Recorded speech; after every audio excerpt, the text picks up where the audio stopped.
Hi, I'm Dr. Marcia, and this is another in my series on the summer of self-care. And today I want to talk about stress management. Stress management is so important because this is a very stressful time, and this is not your typical summer. This is the summer of COVID, and therefore, everything has changed. And so how do you manage your stress in these very interesting times? Well, there are a lot of different things that you can do. Obviously, I've talked about nutrition and sleep and exercise. These are all important physical ways that you can help with your stress. But there are also ways that you can manage your stress with changes of your attitude and just the way you think about things.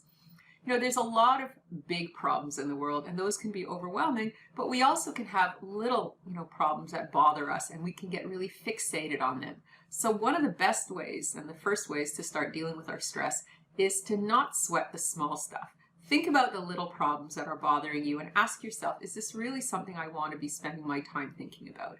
And if it's a problem that you can quickly and easily resolve, why not just take care of it, deal with it so that you don't have to think about it anymore? If there's some little thing that needs to be addressed, deal with it, and then you can put it aside. And if there's relationships that are bothering you, that's another way that you can really manage your stress. Maybe there are people in your life that, you didn't really notice how difficult or challenging or frustrating they were up until, the summer of COVID when times started getting more stressful. And now suddenly you're noticing that this person is really getting on your nerves. Well, you are free to, step back from this person. If there's somebody or some people in your life who are really causing you stress, you are not obligated to spend time with these people. You get to choose your friends when you're a grown-up. You don't have to be with people if they're not making you happy, bringing out the best in you, and making you feel good about yourself and your life. So if these are people who are stressing you out, step back. That will take a lot of stress out of your life. Another thing that might be causing you stress is your work. Is there something going on in your workplace that's causing you stress? Are you having difficult relationships, or is there too much work? The workload is overwhelming. What can you do to manage these relationships and to manage the workload so that you feel less stressed? Those are other things to do. Another thing to do for stress management is to put things in perspective. Sometimes things feel a lot bigger than they really are, but when we take a step back and we really look at it with some perspective, we go, you know what, that's not really that big of a deal. So putting things in perspective really helps us with our stress management. So those are all different kinds of things that we can do to help our stress management. Another thing we can do is try not to put ourselves in situations that are going to be stressful. If we know that we're going to go and, interact with somebody, maybe we can choose not to. Or if there's a person that we know always gives us a hard time, maybe we can email them rather than talk to them. If you anticipate something being stressful, maybe you can say, you know what, I'm not going to do that if I don't have to.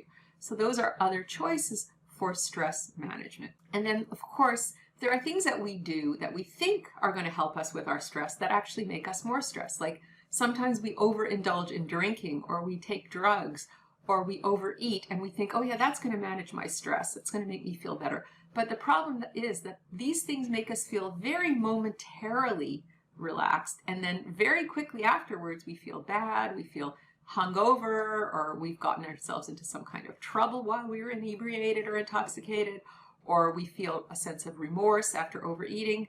So we have to think about our dysfunctional ways that we manage stress and recognize that they're backfiring on us. They're not making us feel less stressed. In fact, they're making us feel very temporarily numb or distracted, and then we feel more stressed. So stress management has to be by doing things that actually relieve our stress and not just temporarily numb us and then we feel more stressed afterwards. Think about the ways that you've been dealing with your stress these days and ask yourself, are these ways working? Is eating a whole gallon of ice cream actually de-stressing you or just making you feel sick, right?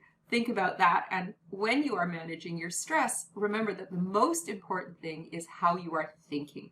If you're thinking negatively, if you're angry all the time, if you're constantly in a state of frustration or overwhelm, that's obviously going to be more stressful. So if you're always angry, you need to work on releasing some of your anger. There are lots of healthy, constructive ways to do that. If you're always frustrated, ask yourself why. Maybe there's not a really good reason for that. See if you can release some of that frustration.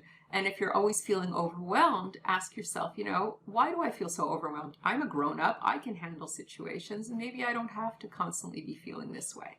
So how you think really will also help to manage your stress. So you want to find healthy, constructive ways to manage your stress: exercise, good nutrition, sleep, meditation, working on having better thoughts, putting things in perspective, stepping away from stressful people and situations, and remembering that some of your stress management so-called techniques are maybe making you feel more stressed versus less. That's it for today. Take care of yourselves, stay safe, keep your hearts open, and stay tuned for more of my Summer of Self-Care series.